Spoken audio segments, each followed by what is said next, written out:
ओम श्री परमात्मने नमः। ओम श्री गुरुभ्यो नमः। ओम श्री ऋषिभ्यो नमः। ओम सहनाववतु सहनौ भुनक्तु सह वीर्यं करवावहै तेजस्विनावधीतमस्तु मा विद्विषावहै। ओम शांति शांति शांति। सर्वेभ्यो नमः। देववाणी संस्कृतं यूट्यूब चलदृश्यं प्रति भवतां भवतीनां च हार्दं स्वागतम्। मित्रों, लघु सिद्धांत कौमुदी की ङन्त प्रकरणम लाइव कक्षा संख्या 9 को आज हम पढ़ेंगे। 8 कक्षाएं मैंने अभी तक पढ़ा दी हैं। प्लेलिस्ट में एक कॉलम बना दिया गया है, लघु सिद्धांत कौमुदी ङन्त प्रकरणम, और इन सभी कक्षाओं को पीडीएफ के साथ में और वीडियो के साथ में आप देववाणी संस्कृतम प्ले स्टोर से ऐप को डाउनलोड करके भी पढ़ सकते हैं। ऐप को डाउनलोड करने का लिंक यहाँ वीडियो के डिस्क्रिप्शन में आपको दे दिया गया है, उस पर क्लिक करके आप डाउनलोड कर लीजिएगा। चलिएगा, अधिक जानकारी के लिए आप इन व्हाट्सएप नंबर पर संपर्क कर सकते हैं और निःशुल्क जानकारी प्राप्त कर सकते हैं देववाणी संस्कृतम टीम के माध्यम से। चलिएगा मित्रों, तो गत कक्षा में मैंने आपको लिट लकार के प्रथम पुरुष के 3 रूपों की सिद्धियां कराई थी। अभी हम देखते हैं, बात करते हैं, और ये इनकी हमने सिद्धियां कर ली थी और विस्तार से मैंने पूरा बता दिया था आपको। बभूव, बभूवतुः, बभूवुः। अब मध्यम पुरुष और उत्तम पुरुष की सिद्धियां शेष हैं लिट लकार की। 1-2 सूत्र इन सिद्धियों में विशेष लगेंगे, बाकी के तो जो हमने इन सिद्धियों में लगाए थे वही प्रक्रिया रहेगी। ठीक है, अब जो भी कक्षाओं को पढ़ते हैं, सिद्धियां मैं कराता हूं, तो उसको नोट करेंगे तभी आपको समझ में आएगी कॉपी पर। ठीक है, तो हमने देखा था परोक्ष लिट से लिट लकार होता है। ठीक है, और ये परस्मयी पदानाम अणल अतुस थल अथुस अणल वा माह, इनसे आदेश हो जाते हैं परस्मयी पद में। वो बुग लुंग लिटोह से बुकागम होता है। लिटी धातु रनभ्यासस्य, ठीक है, द्वित्व हो जाता है, ये भी पढ़ लिया। पूर्वोभ्यास हलादि शेषः ह्रस्वः और भवतेरः अभ्यासे चर्च। ठीक है, इतना पढ़ लिया था हमने, यहां तक हमने सिद्धि आपको करा दी थी। ठीक है, ये यहां तक हमने सूत्र पढ़े थे। अभ्यासे चर्च हो गया था, बभूव, बभूवतुः और बभूवुः। ठीक है, चलिएगा, अब इसके बाद में हमारी सिद्धि आती है मध्यम पुरुष एक वचन की। क्या आती है जी? मध्यम पुरुष एक वचन। मध्यम पुरुष एक वचन में हमारी सिद्धि बनेगी बभूवेथा। ठीक है, इसको बनाना है। ये मध्यम पुरुष उत्तम पुरुष की हमने अभी देखी थी, बभूवेथा, बभूवथुः, बभूव, बभूव, बभूविम, बभूविम, बभूविव, बभूविम। ये उत्तम पुरुष की हैं और ये मध्यम पुरुष की हैं। ठीक है, ये इनकी सिद्धियां हैं।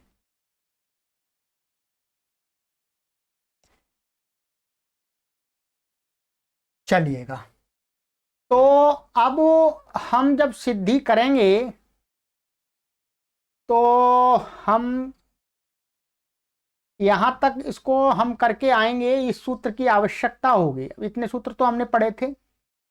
अब मानिएगा हम सिद्धि करने चलें तो क्या होगा।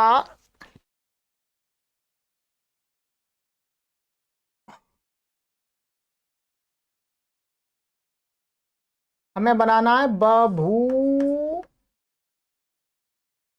वी, हाँ ठीक है। अब इसको सबसे पहले तो भू धातु आएगी हमारी, वही सारी प्रक्रिया रहेगी, ठीक है। और परोक्ष भूबादयो धातवः, और धातुओं के अधिकार में, ठीक है, धातु से क्या हो जाएगा, परोक्षे लिट, परोक्षे लिट आ गया पूर्वत, ठीक है। लिट का ये टा ई की संज्ञा हो जाएगी, ल बचेगा। और वही सारी त्रिवादी उत्पत्ति करेंगे। त्रिवादी उत्पत्ति करने के बाद में मध्यम पुरुष का तो क्या है, युष्मद्युपपदे समानाधिकरणे है मध्यम, उससे मध्यम पुरुष होगा। मध्यम पुरुष का यहां पर कौन सा प्रत्यय आ जाएगा, हमारा सिप आ जाएगा। क्या आ गया, सिप। और भू,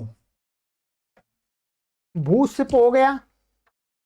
अब सिप के स्थान में लिट लकार है, इसलिए परस्मयी पदानाम अणल अतुस उस थल, तो क्रमशः सिप को थल आदेश होता है। क्या होता है, सिप को थल, लिट लकार में जो हमने पढ़ लिया था पहले, तो इसको क्या हो गया, थल आदेश हो गया। ये थल आदेश हो गया।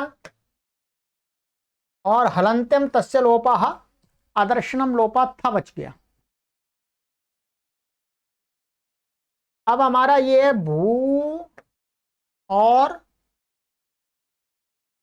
था, ऐसा कर लिया हमने अभी, ठीक है।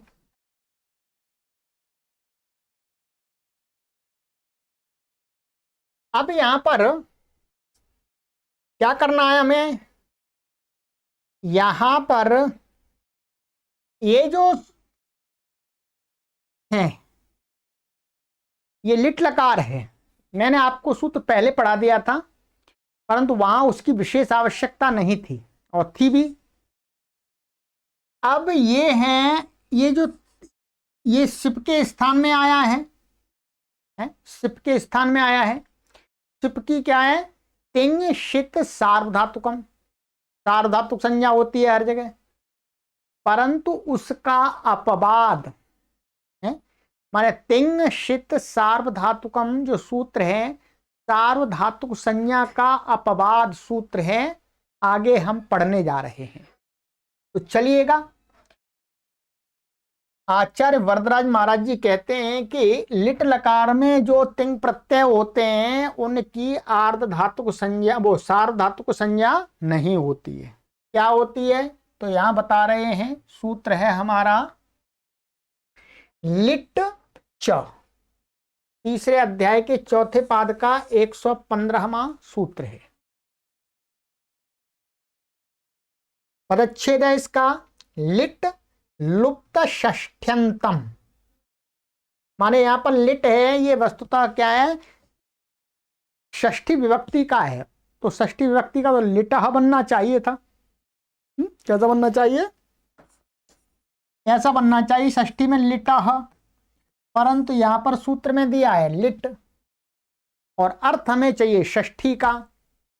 तो कहते हैं कि यहां पर षष्ठी विभक्ति आई थी, उसको महर्षि पाणिनि ने हटा दिया था और उसका अर्थ रह गया था, और वैसा पढ़ा हुआ है।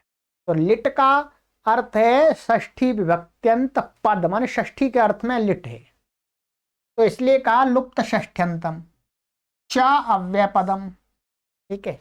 ये जो च है ये अव्ययपद है, बस। इसमें से तिंग शित सार्वधातुकम, ये तिंग और आर्ध धातुकम शेषः, आर्ध धातुकम शेष से आर्ध धातुक की अनुवृत्ति आती है। अर्थात तिंगशित सार्वधातुकम आर्धातुकम शेषः, ये दोनों सूत्र लिटच से ऊपर हैं अष्टाध्यायी क्रम में। ठीक है, तो ऊपर से पूरे सूत्रों की आर्धातुकम शेषा से आर्धातुक की अनुवृत्ति आ जाती है, तिंगशित सार्वधातुकम से तिंग की अनुवृत्ति आ जाती है। ठीक है, तो अब इसका अर्थ क्या बनता है, आचार्य वरदराज महाराज जी बताते हैं, लीडादेशः तिंग आर्धधातुक संज्ञा, स्यात जोड़ सकते हैं। लिडादेशः माने लिट के स्थान पर जो आदेश, और वो कौन से आदेश कहते हैं, तिंग, तिंग आदेश है, जो 9 तिंग का अर्थ 18 प्रत्यय। तो तिप तस जी सिप थस था मिप वस मस्ता आताम झ थास आथम ध्वम इट वही महिम। ये तिंग है, यदि लिट लकार के स्थान पर आते हैं तो क्या है, उनकी सार्वधातुक संज्ञा नहीं होती है। सार्वधातुक संज्ञा इससे प्राप्त थी तो मना कर दिया। ये नया सूत्र है, लिट चावन लिट के स्थान पर होते हैं तिंग, उनकी तो आर्धधातुक संज्ञा, हमने वो आर्धधातुक संज्ञक होता है तिंग। स्पष्ट हो गया। अब इसका मतलब क्या हुआ,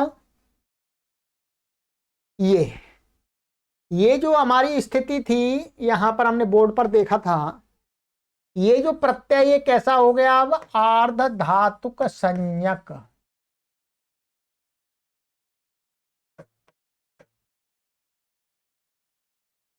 आर्धधातुक माने आर्धधातुक संज्ञक हो गया, ये क्या हो गया जी, बोलो, आर्धधातुक संज्ञक। अब आर्धधातुक इसकी संज्ञा हो गई, तो आर्धधातु संज्ञा के अपने काम है, अब सार्वधातु संज्ञा वाले काम नहीं होंगे, हैं, सार्वधातु संज्ञा कोई काम नहीं होगा। अब आर्धधातु संज्ञा का काम क्या है, कुछ काम है जो हमें यहां पर करना है। इसके परे रहते इसकी अंग संज्ञा होती है, यस्मात् प्रत्यय विदिश तदादि प्रत्यय अंगम, ये अंगम अंग संज्ञा हो जाती है। अंगस्य अंग के अधिकार में एक सूत्र है कि आर्धधातुकस्येड वलादेः। चलिएगा अब सूत्र को पढ़ते हैं। आचार्य वरदराज महाराज जी उस सूत्र का अवतरण करते हैं यहां पर, ये देखिएगा, इसी के आगे सूत्र यहां पर पढ़ा गया है, ये आर्धधातुकस्येड वलादेः, 7वें अध्याय के दूसरे पाद का 35वां सूत्र है ये, बहुत अच्छे देख लीजिएगा। वो पहले आर्धधातुकस्य षष्ठी व्यक्ति एकवचनांतम, इट प्रथमा व्यक्ति एकवचनांतम, वलादेः षष्ठी व्यक्ति एकवचनांतम। ठीक है, ये पद है, इसके अंदर समास है, इसके अंदर वलादि में समास है। तो वल आदौ यस्य स वलादिः तस्य वलादेः। वल, वल का अर्थ है जो वल प्रत्याहार है, उस वल प्रत्याहार के अंतर्गत आने वाले कोई भी जो भी वर्ण है। वल के अंदर क्या आता है, जैसे हा या व से चालू होता है, व से लेकर के सारे व्यंजन आ जाएंगे नीचे के, माने हा या, बस हा या व, हा या इन दो को छोड़ करके सभी व्यंजन आ जाएंगे वल के अंदर। तो उन व्यंजनों में से कोई भी वर्ण यदि आर्धधातुक जिसकी संज्ञा है उसके आदि में होगा तो वो क्या हो जाएगा, ये वल आदौ यस्य, यस्य माने यस्य आर्धधातुकस्य, स वलादिः आर्धधातुकः तस्य वलादेः। तो ये बहुव्रीहि समास हो गया, इसमें कौन सा हो गया समास, बहुव्रीहि। अब आ जाइएगा अर्थ देख लेते हैं इसमें। ठीक है, वलादेरार्धधातुकस्येडागमः स्यात्, वलादि कोई भी आर्धधातुक होगा उसको इट आगम हो जाता है। ठीक है, ये सामान्य सूत्र बना दिया, इसको बोलते हैं उत्सर्ग सूत्र। अब देखिएगा, देखिए सार्वधातुक संज्ञा होती है वहां तो ये लगेगा नहीं। अब जहां आर्धधातुक संज्ञा होती है जिस प्रत्यय की, उस प्रत्यय में देख लेंगे जी ये वलादी है कि नहीं है, आ जाइएगा। अब यहां पर हम सिद्धि पर आ जाते हैं।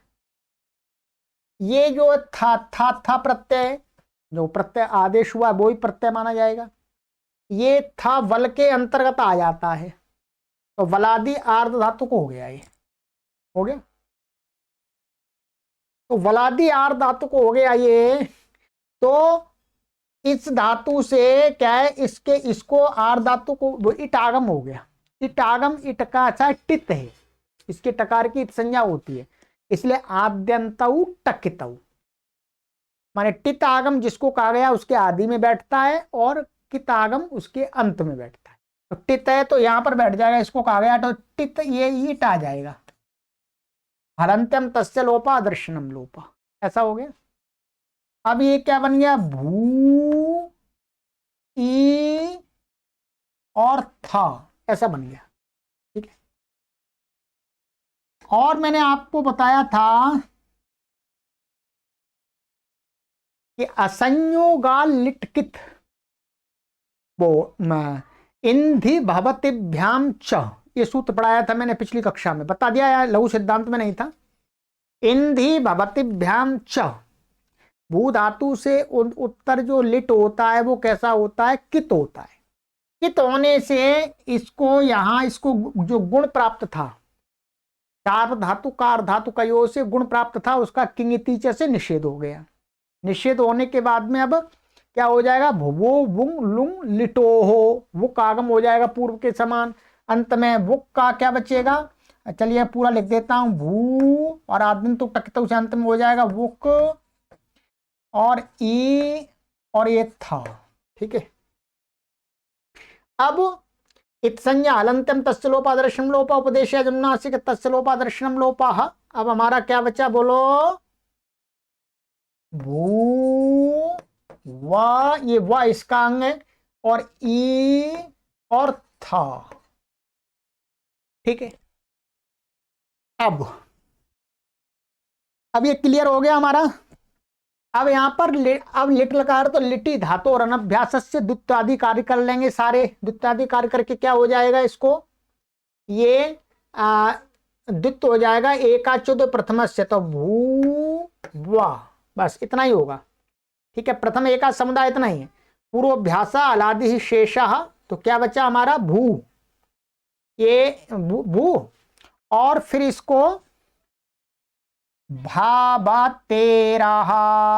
भवतेरा से क्या हो जाए, भू के ह्रस्व, पहले इसको ह्रस्व लगाएंगे, पूर्वाभ्यास और ह्रस्व, ह्रस्व से ह्रस्व हो गया ये, और ये भू और वा और ई और था, ठीक है,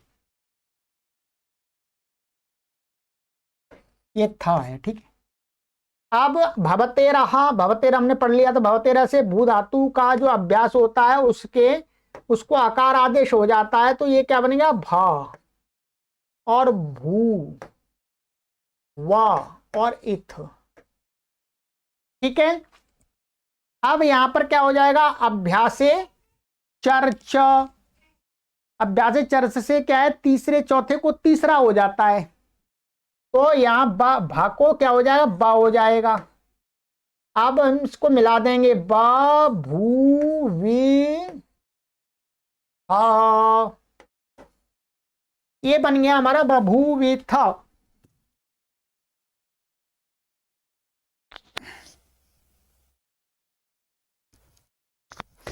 तो ये मित्रों बभूविथ की सिद्धि हो गई है। जो भी एक्स्ट्रा सूत्र लगे हैं, इसमें दो सूत्र ही एक्स्ट्रा लगे हैं, लिट च और आर्ध धातु कसेड वला दे, ध्यान दीजिएगा, ठीक है। बस अब आगे की जो सिद्धि है, बभूवथु और बभूव, ये बाकी ये मध्यम पुरुष द्विवचन है, ये बहुवचन है, तो इसमें कोई भी सूत्र एक्स्ट्रा नहीं है। इसमें ये क्या है, ऐसा होगा भू और ये क्या हो जाएगा, यहां पर थस आएगा, टिप तस जी सिप थस आ गया, थस को ही परस्मय पदानाम अणल अतुस से क्या हो जाता है, अथुस आदेश हो जाता है।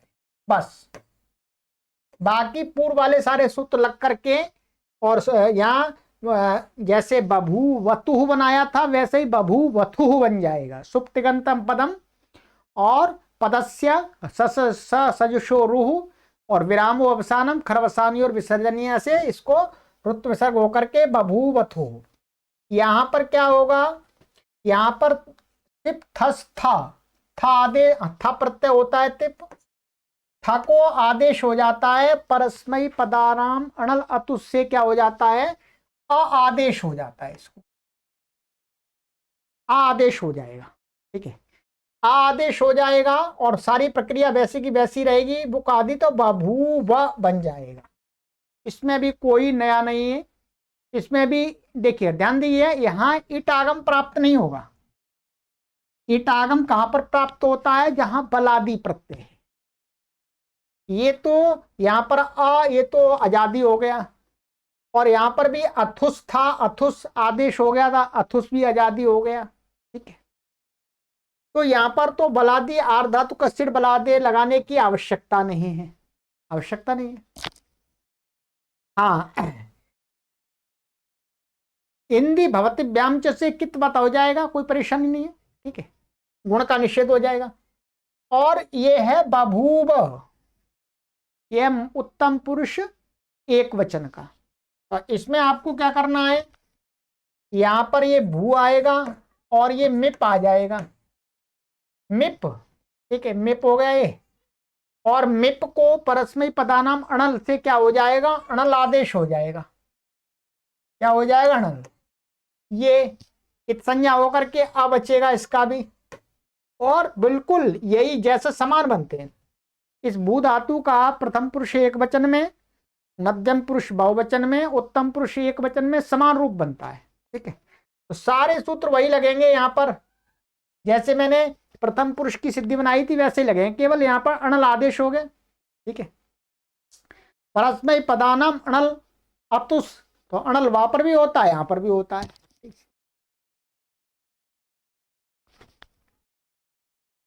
तो ये बन जाएगा बभूवा उत्तम पुरुष का।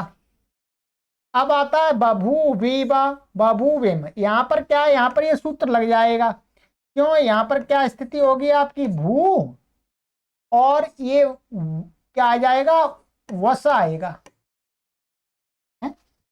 मिप वस।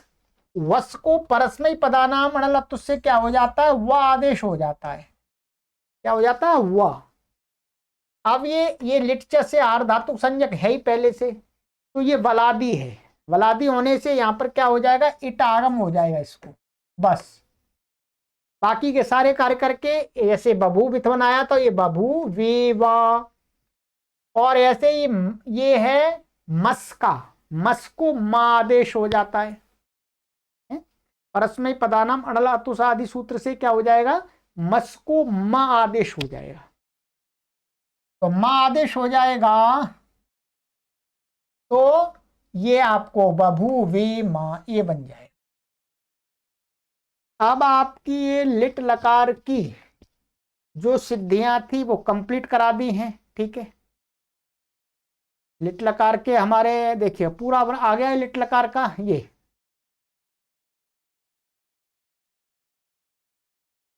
बभूव बभूवतुः बभूवुः बभूविथ बभूवथुः बभूव बभूव बभूविव बभूवेम। ठीक है, अब हमारा लट हो गया, लिट हो गया। अब लिट में अकारादि क्रम में क्या आता है, लुट। अगली कक्षा में हम पढ़ेंगे अब लुट लकार, लुट। ठीक है, और फिर लोट आ जाएगा। इस प्रकार से क्रम से चलेंगे। तो चलिएगा, ये कंप्लीट हो गया इसकी सिद्धियों को। और ये ध्यान रखेंगे, ये जो मैंने आपको पढ़ा दिया है ये सिद्धि करके बताइए, इसको विशेष रूप से अपनी कॉपी पर लिख करके रखिएगा, रखिएगा।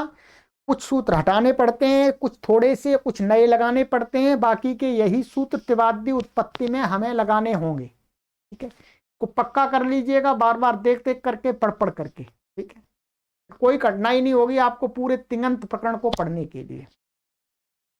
मित्रों, मैं इस कार्य को इतनी परिश्रम के साथ दिन रात लग करके इसलिए कर रहा हूं, 100 वर्ष तक संस्कृत के पाठक प्रौढ़ संस्कृत को, प्रौढ़ व्याकरण को, सरल संस्कृत को, सरल व्याकरण को आराम से पढ़ते रहे अपने घर पर ही बैठे बैठे।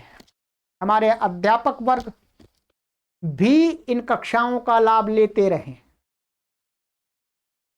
इसलिए कार्य कर रहा हूं। तो इसलिए हमारा ये लक्ष्य है 1 करोड़ लोगों को निःशुल्क ऑनलाइन शुद्ध संस्कृत संभाषण एवं लेखन सिखाना।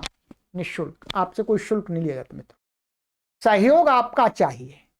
आप पर 1 रुपया है तो हमें जरूर सहयोग कीजिएगा। 2 हैं, 3 हैं, 4 हैं, 5 हैं, 50 हैं, 100 हैं, 1000 हैं, जितने भी भगवान ने आपको सामर्थ्य दिया है उतना आप संस्कृत के यज्ञ में जरूर दें, क्योंकि यज्ञ ऐसे नहीं संचालित हो रहा है, इसमें धन भी व्यय होता है, परंतु हम किसी से फीस नहीं मांगते। आप पढ़िएगा, आइएगा, आपको अच्छा लगता है तो इस संस्थान का आप सहयोग कीजिए। ठीक है, बस हम अपना कार्य करने में लगे हुए, अपना पुरुषार्थ कर रहे हैं। ठीक है, चलिएगा। तो सबसे पहले तो हम यही निवेदन करेंगे कि आप देववाणी संस्कृतम यूट्यूब चैनल को अपने आसपास के लोगों तक पहुंचाएं, इससे वो भी इसका लाभ ले सकें। ठीक है, ये देववाणी संस्कृतम के अदर सोशल गुरुकुल से, इनसे भी आप जुड़िएगा। ये देववाणी संस्कृतम.com वेबसाइट है, ये देववाणी संस्कृतम ई गुरुकुलम फेसबुक है, ये टेलीग्राम चैनल है, ये कुटुंब ऐप है, ये ट्विटर है, ये इंस्टाग्राम है, ये कू ऐप है, ये लिंक्ड इन है। जो भी वर्तमान में सोशल प्लेटफॉर्म्स हैं उन सभी पर हमने देववाणी संस्कृतम ई गुरुकुल बनाए हुए हैं संस्कृत भाषा एवं सत्य सनातन वैदिक संस्कृति के प्रचार प्रसार के लिए। तो चलिएगा मित्रों, आप इस पुस्तक को भी अवश्य मंगा लीजिएगा यदि आपको अच्छी प्रकार से इस प्रकरण को पढ़ना है तो। ये लघु सिद्धांत कौमुदी है, गोविंद प्रसाद शर्मा जी हिंदी व्याख्याकार हैं, बहुत ही अच्छी व्याख्या उन्होंने की है। पुस्तक को प्राप्त करने का लिंक इसी वीडियो के डिस्क्रिप्शन में दिया गया है। चलिएगा मित्रों, कोई कठिनाई होती है तो आप व्हाट्सएप पर संपर्क कर लीजिएगा, वहाँ हमारी टीम आपका पूरा सहयोग करेगी, आपकी शंकाओं का समाधान भी करने का पूरा प्रयास करेंगे। सर्वेभ्यो नमः।